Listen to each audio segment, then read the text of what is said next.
আপনাদের শুনে গেলে আপনাদের নিরাপত্তা দেওয়ার কেউ নাই। এই থানা আমরা দখল করেছি, আমরা নিরাপত্তা দিয়েছি, এখনো নিরাপত্তা রেখেছি, আপনাদেরকেও নিরাপত্তা রেখেছি। আমরা যদি কিন্তু শুনে যাই আপনাদেরকে নিরাপত্তা দেওয়ার কেউ নাই।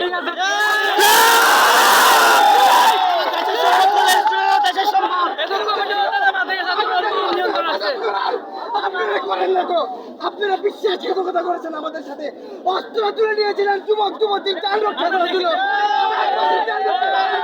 আপনাদেরকে বুঝে পারিনি, আমার ভাই রক্ত নিয়েছে, কোথায় ছিলেন আপনারা?